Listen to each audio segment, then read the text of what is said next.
Hey guys, it is Ryan. I'm not sure if you know this about me, but I'm a bit of a fun fanatic when I can. I like to work, but I like fun too. It's a thing. And now the truth is out there. I can tell you about my favorite place to have fun. Chumba Casino. They have hundreds of social casino style games to choose from with new games released each week. You can play for free anytime, anywhere. And each day brings a new chance to collect daily bonuses. So join me in the fun. Sign up now at ChumbaCasino.com. No purchase necessary. VGW Group. Void where prohibited by law. See terms and conditions. 18+.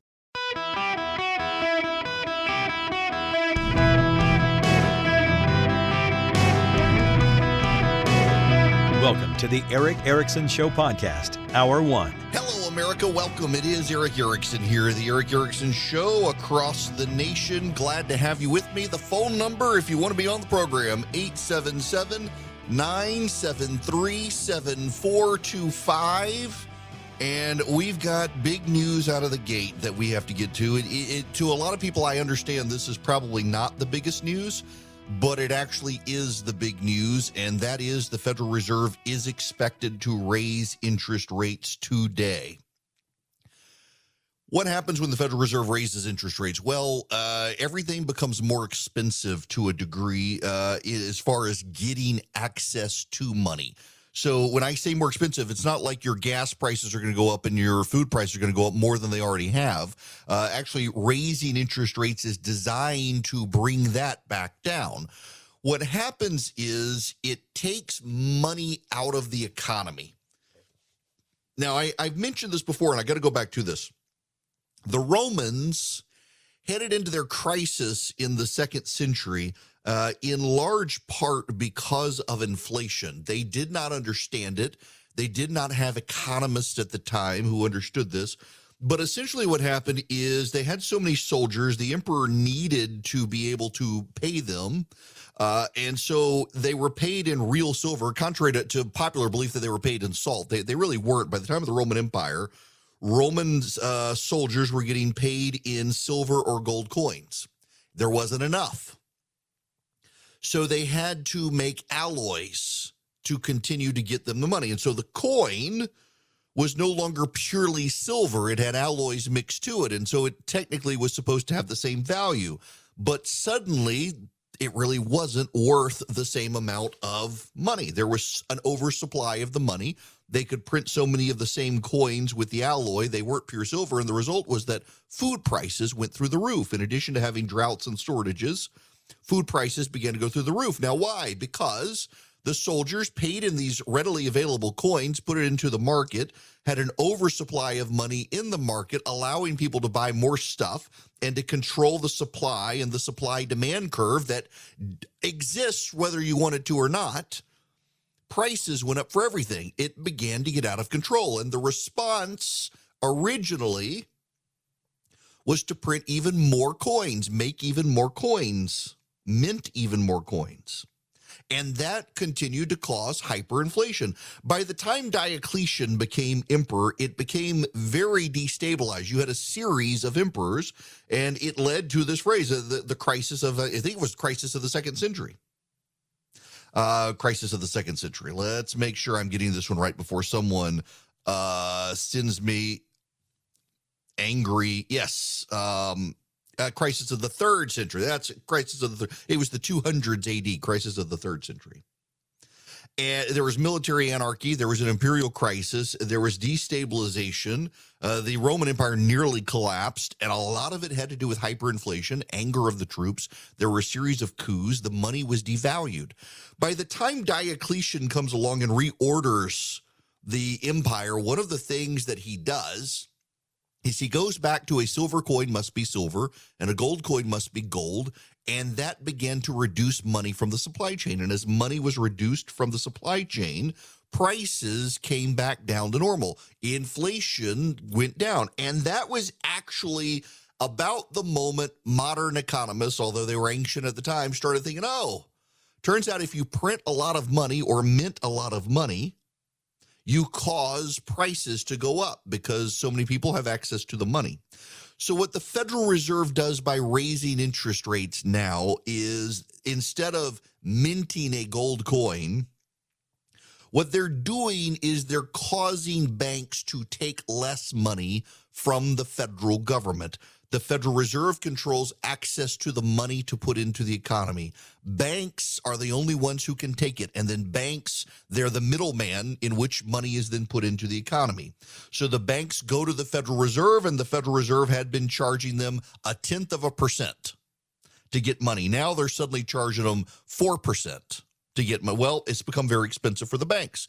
As a result, it's slower for the banks to get money from the Federal Reserve because it's expensive for them. Banks, in turn, have to raise their interest rates they charge us on car loans, on personal loans, on lines of credit, on mortgages. Everything goes up. And as a result, everything financially, transaction-wise, becomes more expensive. There's then less money in the economy. And because there's less money in the economy slows back down. The economy has to slow down, just like you, when you don't eat, you have to slow down to conserve energy. As long as you're being poured full of food, you've got the energy to keep going and going and going and going. You pull back on your food, you slow down. Money is the fuel of the economy. You pull back the money supply, the economy has to slow down. When the economy starts slowing down, prices begin to subside. Inflation begins to go away. What you don't want to have happen is for the economy to go into a shock and have a depression. That's where the prices collapse and you have a depression. It sounds good. Okay, prices have been 8%.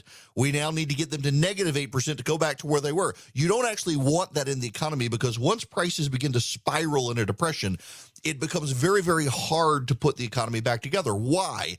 Because suddenly employers have been raising wages. Not enough to keep up with inflation, but employers have been raising wages. Well, what happens? Your wages have to come down. And if they can't get it down quick because of contracts, because of union regulations and the like, they have to fire you all. It becomes economically destabilizing to have a depression. What you want is just to bring the rate of inflation down, knowing that wages will continue to creep up and eventually everything will get back to normal. That's what you want. Unfortunately, the Federal Reserve is not very good at doing that. Today, they are expected to raise interest rates by 0.75 percentage point, bringing it almost to 4%. It'll be the highest interest rate that the Federal Reserve has had since 2007, before the financial crisis. The entire reason they're trying to do this is to slow down the economy.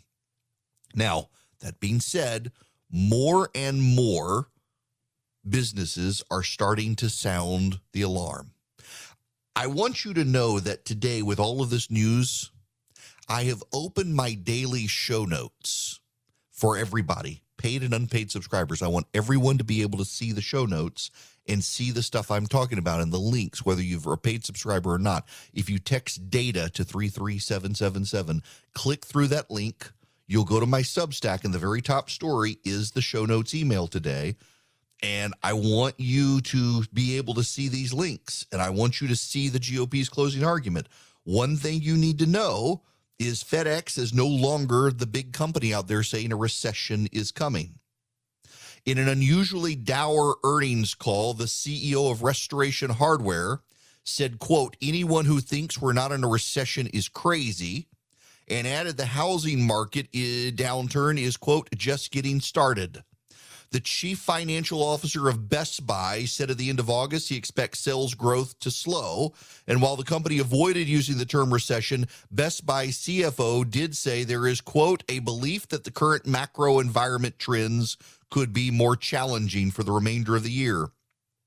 The CEO of PVH, which owns the Tommy Hilfiger and Calvin Klein brands, noted, quote, "high gas prices and other inflationary pressures began to affect consumer discretionary spending during the summer, and the shift, quote, was more pronounced for us in the middle income and value consumer in North America." The chip equipment leader Applied Materials said in an earnings call, quote, "Customers are in slowdown mode as macro uncertainty and weakness in consumer electronics and PCs causes companies to defer orders."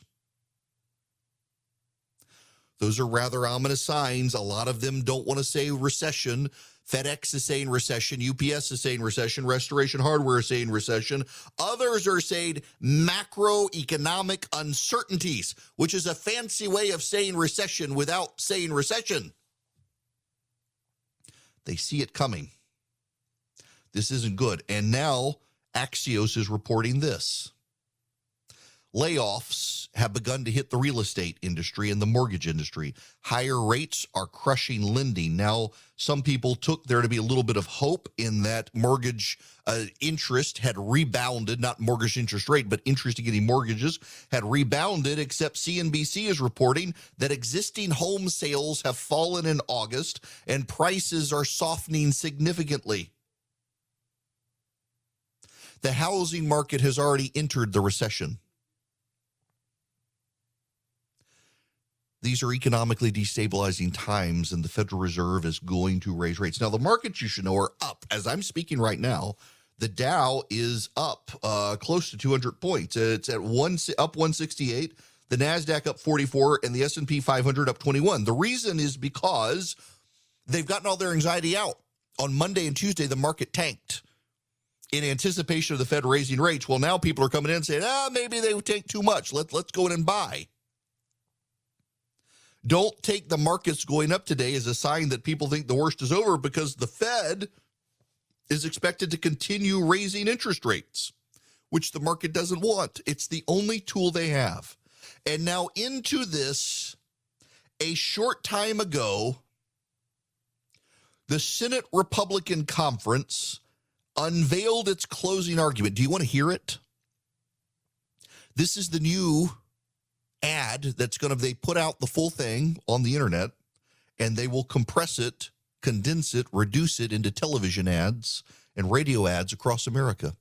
This is the Senate Republicans' closing argument. It comes on the heels of multiple polls now showing Blake Masters narrowing Mark Kelly's lead in Arizona, Dr. Oz closing in on Fetterman in Pennsylvania, Ron Johnson now ahead in the polling averages in Wisconsin. Herschel Walker now ahead in the polling averages in Georgia. Adam Laxalt now ahead in the polling averages in Nevada.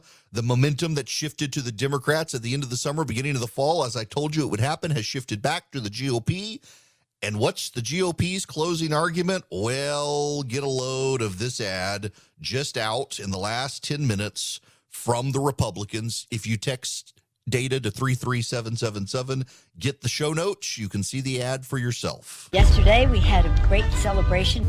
Tough day to have the big Inflation Reduction Act event. Inflation is hammering Americans from just about every angle. Stubbornly high prices are weighing on Americans. Inflation isn't going anywhere. Consumer prices remain painfully high for Americans. The costs just keep skyrocketing. The average household is spending $460 more a month. In August, prices rose 8.3% from a year earlier. Food costs, which were up by more than 11% from a year ago. That's the fastest annual acceleration since 1979. Eggs, butter, lunch meats, milk, bread. Wages not keeping pace with these fast rising prices. You can't hardly afford food. Wages aren't keeping up. Your electric bill, you'll see it in health insurance, but of course you're seeing it in food. You can't ignore that everything costs more than it did last year. That's it. That's the closing argument for the GOP. The Democrats' closing argument is abortion. What do you think is going to be more effective? CBS News' Battleground poll. The number one issue in America, the economy. The number two issue in America, inflation. The number three issue in America, gas prices. Number four issue in America, crime. Number five issue in America, immigration. You have to get all the way down the list to find abortion. In Georgia, climate change ranks ahead of abortion, as does threats to democracy. And the Democratic closing argument is on abortion. What do you think is going to matter?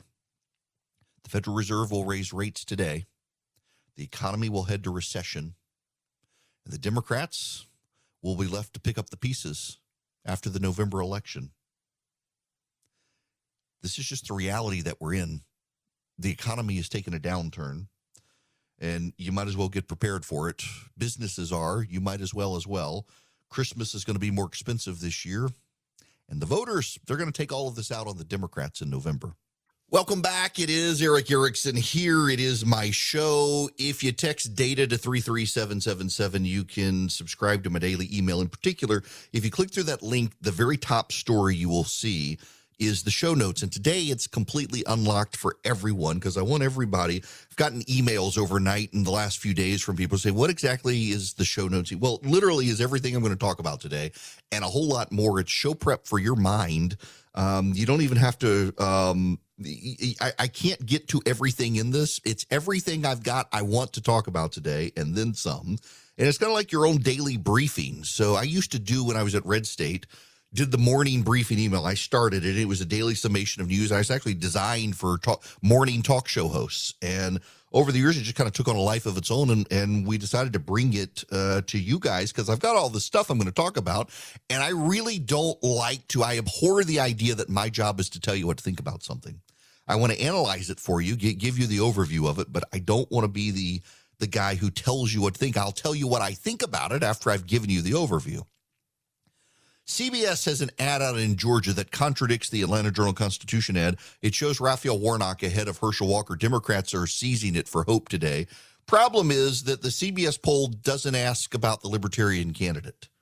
In Georgia, Libertarians have ballot access, and there's always a typically perennial Libertarian who's always on the ballot. His name tends to be the same. He may run for different places. I think they actually have a new guy running for the Senate this time, and I suppose he'll be on the ballot for the next decade or so. But nonetheless, all of the polls in Georgia show the Libertarian is getting about 3 or 4% of the vote. The CBS poll doesn't show him at all on the ballot, and suddenly Raphael Warnock is ahead by 2 points. I don't think that's going to help him. Listen, here's the thing, and if you got the show notes, I highlighted this, that Brian Kemp, in 2018 against Stacey Abrams, was ahead in the Real Clear Politics polling average by 3 points and actually won the race by 1.4 points. This year, he's already ahead by 6.6 in the polling average. And when you talk to Democrats privately, they tell you they expect him to win by more than that. That's right. Democrats in Georgia believe Brian Kemp will exceed the polling margin. Now, the Marist poll and the CBS News poll have Raphael Warnock up by 2. The Atlanta Journal and Fox 5, both in Georgia, have Walker up by 2 or 3. The polling average gives Warnock 0.3% because Quinnipiac has Warnock up by 6, which is kind of throwing the polling average. No one, including the Democrats, believe that poll. This is a tied race. Now, if Brian Kemp is getting 6 or 7 percentage points ahead of Stacey Abrams, I suspect if it's a tied race with Warnock and Walker, Kemp has the coattails. Even though Walker will be ahead of Kemp on the ballot, Kemp will have coattails to be able to pull Walker across. Now, ticket splitting's a thing in Georgia. You saw that, for example, Joe Biden won in 2020. But then Republicans did fairly well other than the Senate race. They came out ahead initially and lost the runoffs because the Republicans didn't show up. The Democrats are starting to fret that they may actually lose this thing. So they've decided to pour $120 million into advertisements on abortion. Moloch is having a moment in the United States. The death cult of Moloch that worships child sacrifice and believes it will save the planet. They're inside the Democratic Party, and they are spending $120 million on advertisements to scare women, hoping that the women will say, well, screw my 401k, I got to go vote on whether or not I can kill a kid. This is the Democrats' closing argument, $120 million nationwide on advertising about abortion. In Georgia, Stacey Abrams has largely abandoned all of her ad attacks on Brian Kemp, except for an abortion extremism ad that claims Brian Kemp could criminalize miscarriages in Georgia. Even the left-wing fact-check organizations have said it's not true, and she's doubled down on the ad. This is the Democrats' closing argument, trying to convince suburban women to vote for Democrats over killing kids as opposed to Republicans because the Democrats killed their 401k. It's the best argument they have. It may save some Biden plus 10 seats, but those swing seats, I think they're still going to go Republican. Moloch's going to lose at the ballot box. Hello there. It is Eric Erickson here. The phone number is 877-973-7425. I got to correct the record on something that I have said now twice. And a staffer for Governor DeSantis in Florida was listening to me on WDBO. He said he was in Orlando on some business for the governor, was listening to me on WDBO, heard me say it and wanted to reach out, so I didn't say it again.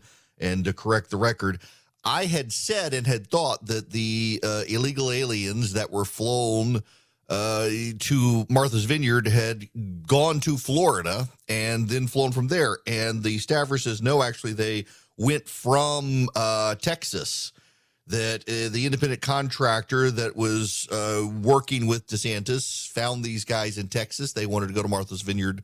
They signed the acknowledgments, the waivers, the permissions, and they went. Now, 3 of them are suing, found a lawyer suing, claiming they were misled or some such. I doubt they have much of a case considering they signed all of the consents and information. But these people did come from San Antonio, not from Florida.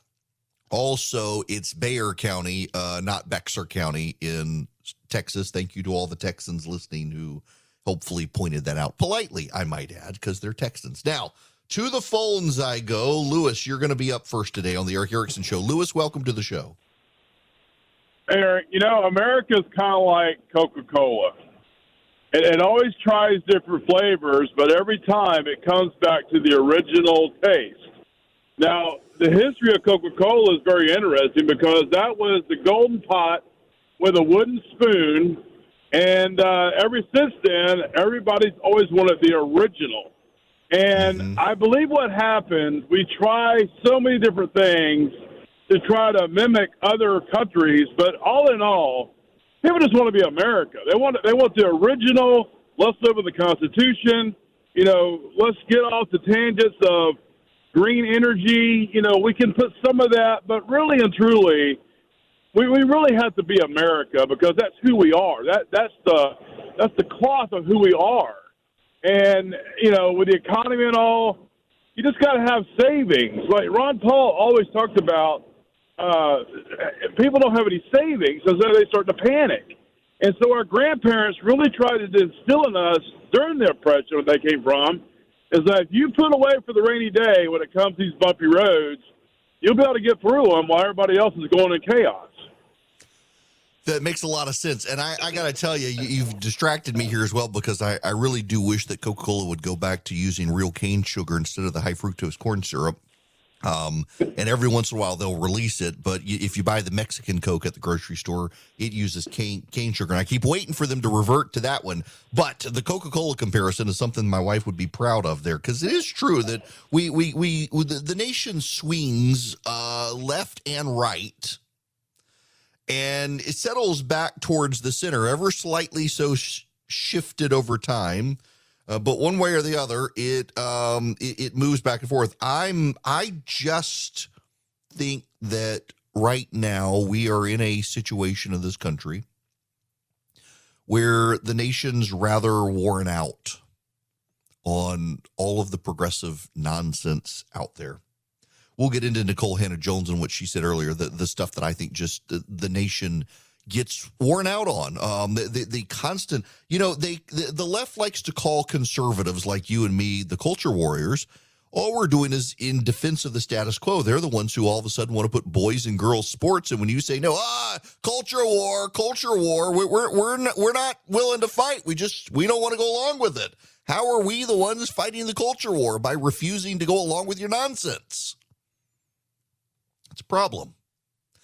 The border is also a problem. I want to play you this audio clip from MSNBC from this morning on Joe Scarborough's show with Jay Johnson, who is Barack Obama's Secretary of Homeland Security. When I was in office, the numbers were annually about 400,000 a year. We're now getting that in a matter of 6 to 8 weeks. Also, when I was in office, as Sister Norma knows, we were dealing with migrants from the Northern Triangle, women, children from Guatemala, Honduras, El Salvador. That is less so now. It's, as you noted, Cuba, Nicaragua, Venezuela. Those countries are literally imploding, and the migration is headed not just to the north, but to the south as well. On top of that, we do not have good diplomatic relations with these countries, so they do not agree to repatriate their citizens. We can't send them back in the conventional way like you would in Central America. So the resources we have on the southern border to deal with this, the Border Patrol, the holding facilities, are much bigger now than they were 7-8 years. But the numbers are much bigger, and the smugglers are much better at this. They have bigger buses. They have more ability to move larger numbers of people. It's the communities, frankly, on the southern border, and Sister Norman knows this all too well, that have to absorb these numbers day after day after day. So, as I said earlier, there is a right way and a wrong way to absorb this migration, and a lot of it has to be through cooperation between the federal government, the state government, Catholic Charities in the Rio Grande Valley, Catholic Charities up here in the north. And, you know, if I could put on my border security enforcement hat for a moment here, we do need to send the message, frankly, south, that we are sending people back. We are sending people back at over 100,000 a month. That's Barack Obama's borders are, his Secretary of Homeland Security. That's pretty amazing. And we do need to be sending this message. Now, you need to know the White House instead, the Joe Biden White House is upset with Bill Malugin at Fox News. That's right. Instead of being upset about the problem at the border, the clueless academics of the Biden administration are upset with Bill Malugin. He's the Fox News reporter who's at the border. Let me read you this. This is from the Politico Playbook. In recent days, several current and former White House and administration officials expressed to West Wing Playbook their increasing frustration with Bill Malugin's on-air coverage, arguing there's an alarmist quality to it, designed to feed public political narratives rather than illuminate the actual issues feeding the migrant flow. Malugin has helped usher in a new style of coverage of the issue by the network. He's part of a more technologically savvy generation of Fox reporters and producers whose work leans more heavily on on-the-ground reporting, augmented by soaring aerial drone footage of migrants crossing the border. The technique gives the story a dramatic visual scale Fox pundits use to bolster their arguments about the enormity of the problem. In other words, believe your eyes. As Malugin has become an increasingly visible figure on the network, his coverage has caught the attention of the White House, which has become increasingly irritated by his reporting. One administration official who used to work on immigration issues told West Wing Playbook the Biden team has complained about the lack of nuance in the network's coverage of the topic, which focuses more on the number of migrants rather than explaining the root causes of the situation. Friends, the White House is upset that Bill Malugin of Fox News is at the southern border with a drone showing the size and scale of the border crossings, the enormity of it. And what do they say to the Politico's Playbook? That they are upset about, quote, the lack of nuance in Fox's coverage of the topic, which focuses more on the number of migrants rather than explaining the root causes of the situation.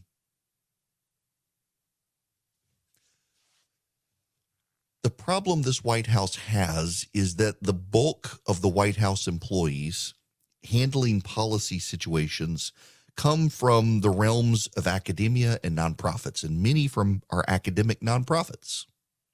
They've never lived in the real world. They've lived in the ivory towers. They are very concerned about the root causes of mass immigration across the southern border. They're very concerned about the root causes of migrant convoys coming up through Central America. And by the way, I should note, they should be concerned. You should be concerned. I've mentioned this before, and I want to do this again because I think this needs to be put in proper perspective. Even assuming they land in Mexico City, they have to be ferried up through jungle and desert to the southern border with temperatures soaring over 100 degrees. They have to go through a no man's land. They have to oftentimes pay coyotes or the drug cartels. They may lose their lives. They may unwittingly be sold into human trafficking trying to get into this country. And some of them journey by foot. They journey by foot and they come through Nicaragua and Honduras and El Salvador and Guatemala. They come through southern Mexico in the jungles. They come through parts of countries that are very poorly traveled. They walk by foot, sometimes hitchhiking, taking buses and poor roads and access. They come starving, many of them fleeing their homelands because gangs are trying to kill them, shaking them down, saying, if you don't pay by tomorrow, you're dead. And they pack up in the middle of the night under the stars and they walk out of their house and they head north. These countries are destabilized. These people are victims. And they come through Mexico and they're even more victimized. We should appreciate that. We, as human beings, let alone Americans, should appreciate that. But our president is the president of the United States of America, not the president of North America or Central America or South America. We can be concerned about the root causes, but we should also be concerned about the effects. And the effect is a humanitarian crisis at the southern border. Towns and cities overwhelmed. People spilling over into the United States who did not have our permission to come. People seeking asylum. When Donald Trump was president, this did not happen. And the way it's happening is because this administration decided whatever Donald Trump did, we'll do the opposite of. Donald Trump stopped the humanitarian crisis from festering. This administration has allowed it to fester, and they're upset with the reporters flying drones showing you the massive extent of the humanitarian crisis because by looking at that, you don't care about the root causes. Mr. President, if you want Americans to care about the root causes, secure the border and let's have the conversation. But it's really hard for Americans to care about the root cause when the cause of their calamity is this massive flood of people across the border. That's the root cause of the calamity at the southern border, this massive wave of people. If you want to get back to the root cause causing the massive wave, stop that first. This isn't rocket science. Secure the border. Put back in place the Trump administration policies. You came into office telling these people they could come. Trump was gone, and they took you at your word, and now you're trying to pretend you never said those things about how they could come and not be endangered by Donald Trump now. You're pretending it didn't happen. I remember it happened. We've got the receipts of you saying it. You caused the problem. Neither Donald Trump nor Barack Obama nor George W. Bush nor Bill Clinton saw 8,000 people a day crossing the border. Why is it different now? The difference is because you sent signals around the world that Trump was gone, you were here, things would be different, and you reversed his policies. And all of these people took it as a signal that, all right, we can go now. You are putting these people in jeopardy, not Ron DeSantis or Greg Abbott. You are the one incentivizing them, walking through the jungles of Central America, coming through a desert to the southern border, risking their lives to get here. I feel terribly sorry for these people. But as the American president, your obligation is not to these people. Your obligation as the elected president of the United States is to the people of the United States. That includes the people of South Texas, whose towns and cities are overrun with a massive wave of humanity, and they at the local level are having to take care of it because you choose not to make eye contact with it because your academics from the nonprofit sector are too worried about the root causes in Guatemala as opposed to the effects in El Paso, where the Americans live who vote for you. It's embarrassing that they're this bad at politics and, for that matter, public policy. It's not just the public policy for that, it's the public policy in the economy as well. Look, more and more people are looking to precious metals to try to figure out how to pad their retirements and not worry about the ebbs and flows of the stock market. If you're one of the people interested in self-investment using physical gold and silver, reach out to my friends at Goldco. You don't have a lot of options to protect your money, but physical gold and silver might help you. 855-904-5933 is the number. You'll get a free wealth protection kit to learn how to use gold and silver to protect and grow your money. Thousands of retirees are protecting their retirement savings. Many are getting $10,000 or more in free silver for doing it. Call my friends at Goldco. Find out how you qualify for their offer. They've helped thousands of Americans deal with inflation and stock market crises. They might be able to help you. 855-904-5933 or use my name, Eric, E-R-I-C-K. Just text it to 33777. Text Eric to 33777, and you'll be able to see Goldco's phone number. Call them and see if they're a good fit for you. Phone number here is 877-973-7425. I want to go back to the phones to Michael. Welcome to the program, Michael. How are you? I'm doing fine, sir. How about you? Great. I enjoyed your explanation of the inflation, but my question here is, with companies starting to talk about recession, and it certainly feels like we're in one in my household, and you'll have to help me here, if the Federal Reserve raises interest rates, isn't that only deepening the problem? It's not a solution. It seems like It's making it worse as opposed to trying to get things down or trying to correct things. It is. Am I wrong? Or if you could explain that, please. You're right. Normally, in a recession, the Federal Reserve will lower interest rates, and in lowering interest rates, help the economy rebound. We're in the stagflation moment back like during the Carter administration, where the number one goal of the Federal Reserve is to maximize economic efficiency. And you cannot maximize economic efficiency when inflation is 8%.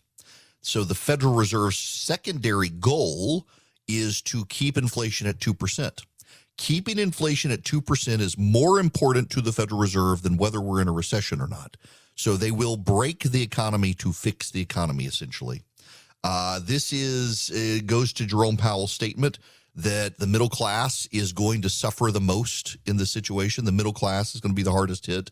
They're going to feel the pain. But in his view and the Federal Reserve view, the pain that the middle class feels now will be less than the pain they would feel if inflation kept staying high. And honestly, I think he's right. Wages are not going to keep up with inflation. And as a result, every day, things get more expensive and your wages don't catch up. The only way for your wages to catch up so that your buying power increases is to bring down inflation. And the only way to bring down inflation is to raise interest rates until the economy tips over and resets itself. This is kind of like turning the economy off and turning it back on so everything works again. That's kind of what the Fed is doing here. They've tried to blow out the hard drives. They've tried to blow out the disk drive. They've tried to shake it, and now they got to turn it off, wait 10 seconds, and turn it back on. That's essentially what's going on. And yes, they should be lowering rates as the economy slows down. Instead, they've got to raise them until the economy stops for a minute and reboot it by lowering the interest rates then. Lucky Land Casino, asking people, what's the weirdest place you've gotten lucky? Lucky? In line at the deli, I guess? Aha, in my dentist's office. More than once, actually. Do I have to say? Yes, you do. In the car before my kids' PTA meeting. Really? Yes. Excuse me, what's the weirdest place you've gotten lucky? I never win and tell. Well, there you have it. You can get lucky anywhere, playing at LuckyLandSlots.com. Play for free right now. Are you feeling lucky? No purchase necessary. Void where prohibited by law. 18+. Terms and conditions apply. See website for details.